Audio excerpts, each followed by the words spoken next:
Hardtack and Coffee, A Soldier's Life in the Civil War is a classic memoir written by John D. Billings, first published in 1887. This engaging account provides a vivid and often humorous look into the daily lives of Union soldiers during the American Civil War. If you enjoy this type of content, please like and subscribe. These are Billings' words. Let's begin. The verdancy of the Union Army after its initial defeat at Bull Run was soon overshadowed by the hardships of the Peninsula Campaign.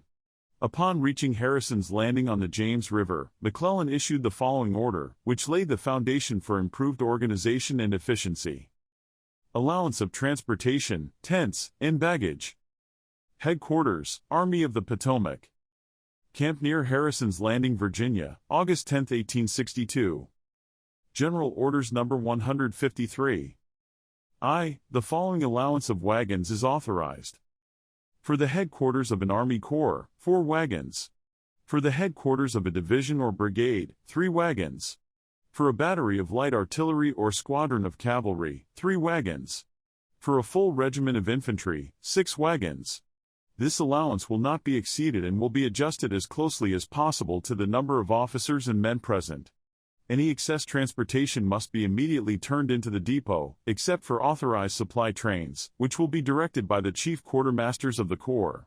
The Chief Quartermaster of this Army will oversee the organization of the supply trains. 2. The Army must be prepared to bivouac during marches away from depots. Tent allowances will therefore be reduced to the following. For the headquarters of an Army Corps, division, or brigade, 1 wall tent for the commanding general and 1 for every 2 staff officers. For each full regiment, including the colonel, field, and staff officers, 3 wall tents. For all other commissioned officers, 1 shelter tent each. For every 2 non-commissioned officers, soldiers, officers' servants, and camp followers, 1 shelter tent, as far as supplies permit. 1 hospital tent will be allowed for office purposes at Corps headquarters, and 1 wall tent at division and brigade headquarters. All tents exceeding these allowances must be turned into the depots. Any tents that need to be exchanged for shelter tents will be returned once replacements are available. Tents will not be transported during movements. 3. Officers' baggage is limited to blankets, a small valise or carpet bag, and a reasonable mess kit. All officers must immediately reduce their baggage to these standards. Soldiers may carry only their blankets and shelter tents. The Chief Quartermaster will arrange storage for soldiers' knapsacks and officers' surplus baggage on transport vehicles. 4. Hospital tents must not be used for purposes other than their designated medical function, except for offices as authorized in paragraph 2. The regimental or battery wagons must only transport forage for the teams, cooking utensils for the men, hospital supplies, small rations, and officers' baggage. 1 wagon per regiment is designated solely for hospital stores under the regimental surgeon's direction. The wagon for regimental headquarters will carry grain for officers' horses. At least half of the wagons assigned to a battery or squadron must carry grain. Vi. Hospital stores, ammunition, quartermaster's supplies, and bulk subsistence will be transported in separate supply trains. 7. Commanding officers are responsible for ensuring the above reductions, particularly in officers' baggage, and corps commanders are charged with enforcing this order. 8. During marches, quartermasters will accompany and manage their trains under the orders of their commanding officers to prevent obstruction of troop movements. 9. All quartermasters and commissaries of subsistence must personally oversee the receipt and distribution of supplies for their units and remain informed about depot locations, roads, and related logistics. By command of Major General McClellan. S. Williams, Assistant Adjutant General. This order reflects valuable lessons from the Richmond Campaign, particularly the need to limit camp equipment and transportation. It also introduces the concept of organized supply trains, a critical development that improved efficiency in provisioning and logistics. Previously, transportation focused mainly on camp equipment, but active campaigns revealed the need to carry supplies for subsistence, clothing replacements, ammunition, and entrenching tools. Colonel, later General, Rufus Ingalls, as Chief Quartermaster of the Army of the Potomac, reorganized these systems. Under his guidance, supply trains were centralized, and movement became more orderly, with routes and priorities dictated from Army headquarters. By 1864, according to General Grant, there never was a corps better organized than the Quartermasters Corps with the Army of the Potomac. A corps train consisted of wagons for various purposes, including supplies, forage, and ammunition. General Meade's August 1863 order provides a clear outline of the transportation allowances. Headquarters, Army of the Potomac. August 21, 1863. General Orders Number 83. Maximum transportation allowances. Army Corps Headquarters, 2 wagons or 8 pack mules. Division or Brigade Headquarters, 1 wagon or 5 pack mules. Detached Company Officers, 3, 1 pack mule. Detached Company Officers, 12, 1 wagon or 4 pack mules. Detached Staff Officers, 2, 1 pack mule. This transportation includes personal baggage, mess kits, desks, and papers. All excess transportation must be turned into the Quartermaster's Department. Regiment allowances. Infantry or Cavalry, 1,000 men, 6 wagons for baggage and camp equipment. Infantry, 700 to 500 men, 5 wagons. Infantry, 500 to 300 men, 4 wagons. Infantry, under 300 men, 3 wagons. Artillery battery allowances. 4-gun battery, 1 wagon. 6-gun battery, 2 wagons. Ammunition trains, wagons assigned based on gun type and ammunition needs. Supply trains. For every 1,000 men, 7 wagons for subsistence, forage, and quartermaster stores. For small arms ammunition, 1,000 men, 5 wagons. For hospital supplies, 1,500 men, 3 wagons. Commanding officers were required to enforce these allowances and ensure that transportation was used efficiently. As the quantity of transportation was reduced, the capacity of what remained was tested more severely. For instance, when the Army of the Potomac entered the wilderness in 1864, each wagon was required to carry 5 days' forage for its animals, amounting to 600 pounds. If its other freight consisted of rations, it might carry 6 barrels of salt pork and 4 barrels of coffee, or 10 barrels of sugar. 40 boxes of hardtack constituted a full load, not due to their weight, but because a wagon could hold no more.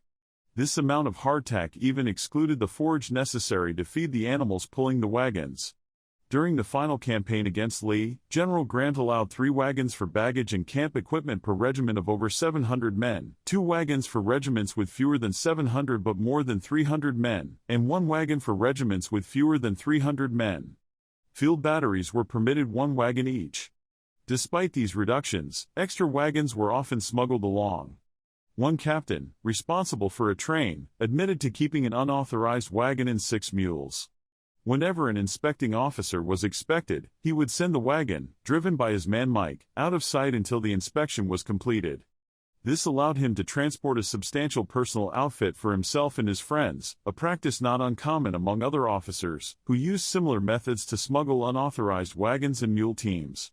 When General Sherman left Chattanooga to advance into Georgia, he reduced transportation significantly.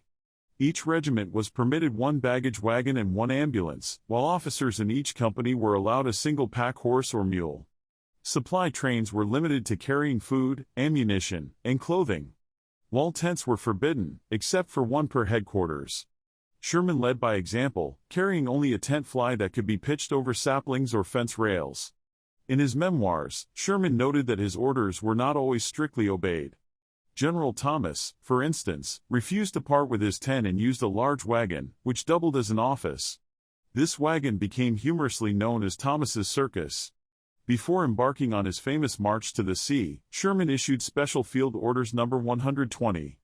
Paragraph 3 of this order specified that there would be no general supply train. Instead, each corps would have its own ammunition and provision trains, distributed in the following manner: behind each regiment, 1 wagon and 1 ambulance would follow; behind each brigade, a proportionate number of ammunition wagons, provision wagons, and ambulances would be included.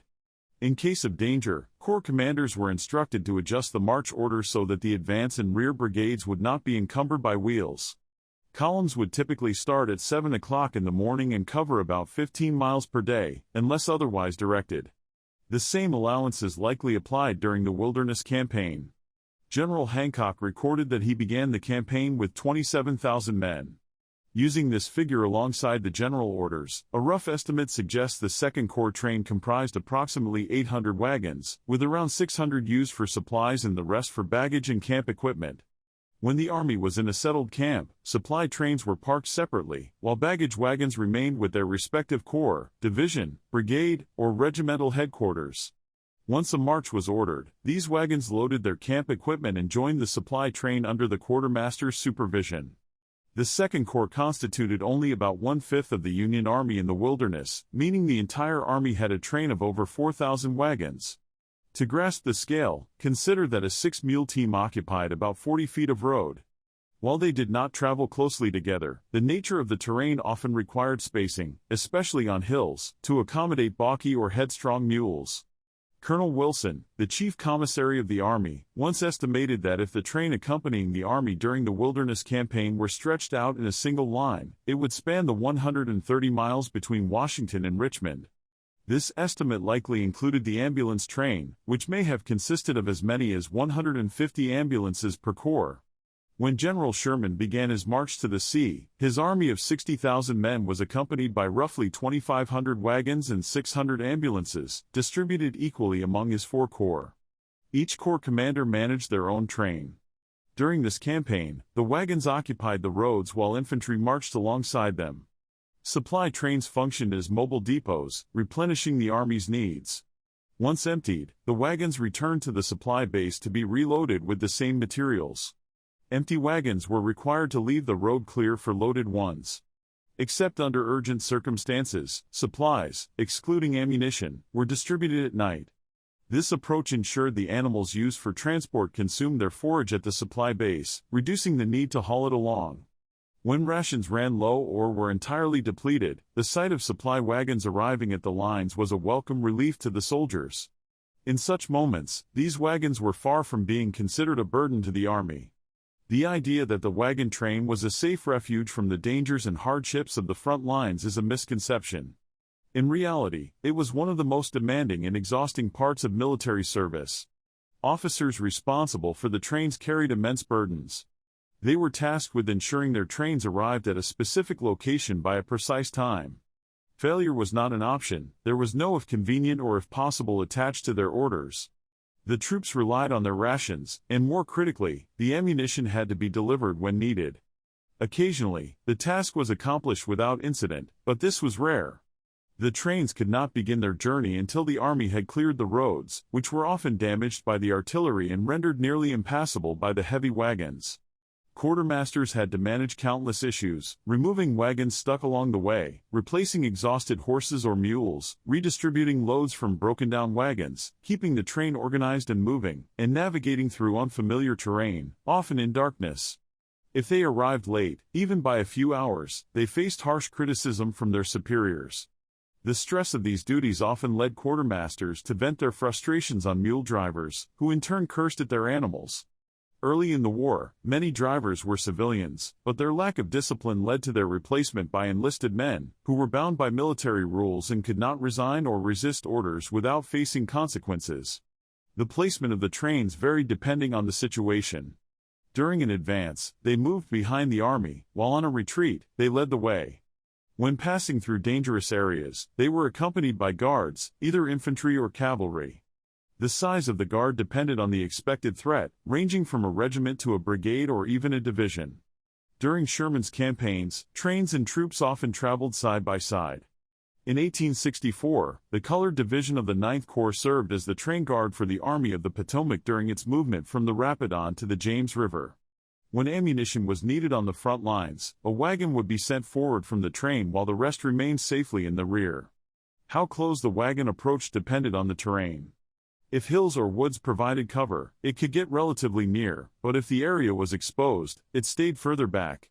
Supplies, including food and ammunition, were typically brought up at night when the Army was in battle lines.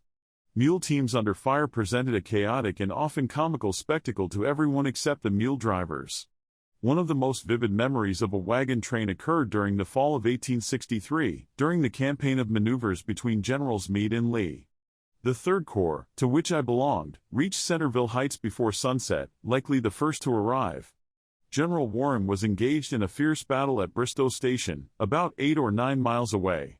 As twilight fell, we could see the flashes of artillery and smoke from the fight on the horizon. Between our vantage point in the conflict, the landscape was alive with activity. Long lines of wagon trains stretched across the open plains, hastening toward the safety of high ground near Bull Run. The officers in charge, anxious about the sounds of battle behind them, drove their teams forward, shouting commands to the drivers. The drivers, in turn, cursed and cracked their whips, known as black snakes, to spur the mules over stumps and through gullies, as if the success of the entire campaign depended on their efforts. Amid the wagon trains, columns of infantry from other corps made their way into camp, exhausted but calm. The sight of so much of the Army's personnel and equipment concentrated in one place during that October evening remains one of the most striking images I recall from my service. The organization of the transportation system reflected the same level of precision as the Army itself. Every wagon was marked with the badge of its corps, painted on the canvas cover in a color corresponding to its division, and typically around 18 inches in diameter.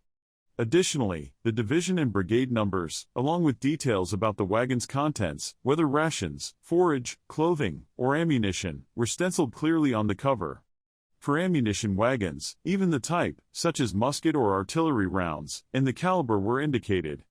This meticulous system ensured efficient management of the supply trains and highlighted the essential role they played in supporting the Army. Despite their distance from the battlefield, these men rarely received recognition for their contributions. Yet, they performed their duties with dedication and skill, and the nation owes them as much gratitude as it does the soldiers on the front lines. One regular Army officer with extensive experience managing trains suggested that assigning a bugler to each brigade or division train could have greatly improved efficiency. Buglers could have been used to signal the start or stop of movement and to coordinate camp duties, much like in artillery or cavalry units. It seems surprising that such a practical idea was not implemented at the time. In 1863, while the Army was stationed at Belle Plaine after the memorable Mud March, a large number of colored refugees arrived in the camp. Each day, old carts or antiquated wagons, relics of better times in the Old Dominion, would arrive, carrying contrabands who had made their way into Uncle Sam's lines into freedom.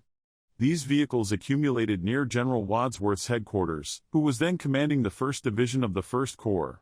Observing this, General Wadsworth conceived a novel idea, to form a supply train using these carts, drafting steers selected and trained from the Corps cattle herd to pull them.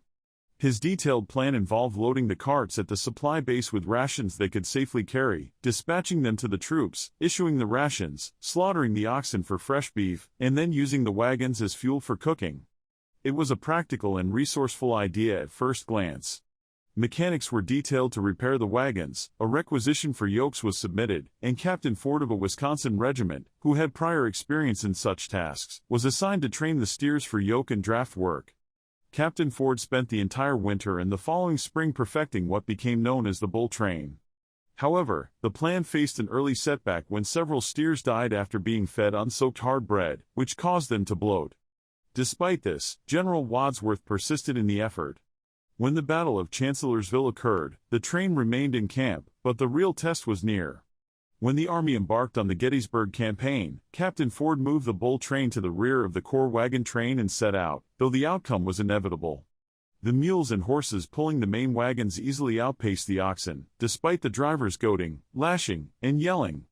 By nightfall, the bull train lagged 2 or 3 miles behind the main group, making it an easy target for Mosby's guerrilla band.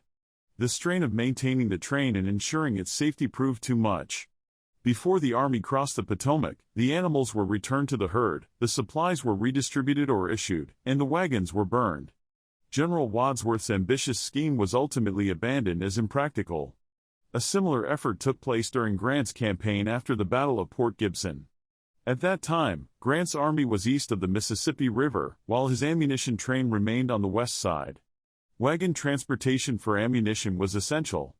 Since provisions could be obtained locally, Grant ordered that all vehicles and draft animals in the vicinity, horses, mules, or oxen, be collected and loaded with ammunition.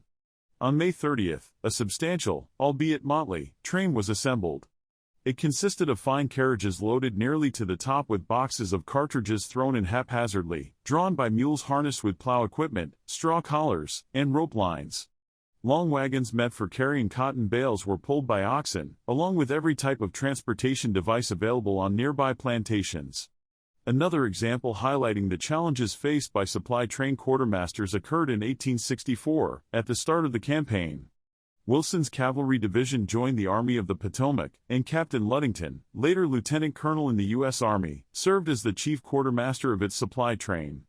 According to military protocol, cavalry supplies were to take precedence during movements, as the cavalry typically led the army. However, due to an oversight by the Army's chief quartermaster, General Ingalls, Captain Ludington had not received marching orders. When the infantry supply trains appeared, Ludington understood that his position was ahead of them and moved his train onto the road. A heated dispute quickly ensued between Ludington and the Corps chief quartermaster over the right-of-way. Their argument escalated as General Meade and his staff passed by. Without stopping to investigate, Meade sent an aide back to determine the train's purpose, its leader, and its cargo. Ludington informed the aide that it was Wilson's cavalry supply train, loaded with forage and rations.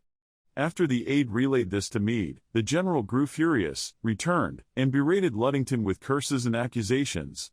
Meade threatened to hang Ludington for throwing the trains into disarray, claiming he was unfit for his duties, before riding off in a huff. Shortly afterward, General Ingalls fell back from the staff, laughed at the encounter, and, upon hearing Ludington's side of the story, instructed him to stay put until further orders. Relieved, Ludington retreated to a nearby house and relaxed on the veranda, engaging in conversation with two young women who lived there. Not long after, General Sheridan, who commanded all the cavalry, arrived and spotted the stationary train. "What train is this?" Sheridan asked a teamster. "The supply train of Wilson's cavalry division," the teamster replied. "Who's in charge of it?" Sheridan continued. "Captain Ludington," the teamster said. "And where is he?" Sheridan asked. "There he sits, talking to those ladies over there," the teamster replied. "Give him my compliments and tell him I want to see him," Sheridan demanded, clearly agitated by the situation. He appeared to believe that the train's delay was caused by the quartermaster indulging in leisure with the ladies. As soon as Captain Ludington approached, Sheridan charged forward aggressively, as if ready to trample him with his horse. With one of the famous oaths for which he was known, Sheridan demanded to know why Ludington was there, why he hadn't moved out at daylight, and why he wasn't already pursuing his division. As Ludington began to explain, Sheridan cut him off, unleashing a torrent of verbal abuse. He threatened to have the captain shot for incompetence and delay and ordered him to move the train immediately. After exhausting his repertoire of strong language, Sheridan rode off, leaving Ludington distraught and shaken. The captain, overwhelmed by the conflicting demands placed on him, reflected on his situation. He had been threatened with hanging by General Meade, instructed by General Ingalls to wait for further orders, and now threatened with being shot by General Sheridan, all while trying to fulfill General Wilson's original order to deliver supplies to a specific location in time. Weighing all these pressures, Ludington decided to follow General Ingalls' instruction and waited for orders, returning briefly to the company of the ladies. Eventually, the awaited orders came, and Ludington moved the train. That night, he traveled through the wilderness and by morning reached a creek that required a bridge before the train could cross. Setting his teamsters to work, he began felling trees to construct a bridge. Not long after, the chief quartermaster of the 6th Corps train arrived, also needing to cross. They agreed to work together to build the bridge, with both Ludington's men and the Corps pioneers combining their efforts. The bridge was completed efficiently, and it was agreed that the cavalry train would cross first. However, just as the cavalry train began to move, a determined and prompt chief quartermaster of a 6th Corps division train, unaware of the prior agreement, rode forward and insisted his train cross first. A heated struggle for precedence ensued, with tempers flaring and harsh words echoing through the woods. At the height of this argument, General Meade arrived on the scene once more. Upon seeing Ludington involved in yet another dispute, General Meade's anger flared. Riding up to Ludington, he shouted with an oath, "What? Are you here again?" Shaking his fist in Ludington's face, Meade continued, "I regret now that I didn't hang you yesterday, as I threatened." Exhausted and out of patience after enduring so many trials, Ludington replied with resignation, stating that he sincerely wished Meade had followed through and that he regretted not already being dead. Fortunately, the arrival of the 6th Corps chief quartermaster resolved the dispute over precedence. With the matter settled, Ludington continued on his way, free at last from further delays, and pressed on to rejoin his cavalry division. That concludes the 12th part of the story. Thank you very much for listening. Please subscribe for more episodes and leave a comment.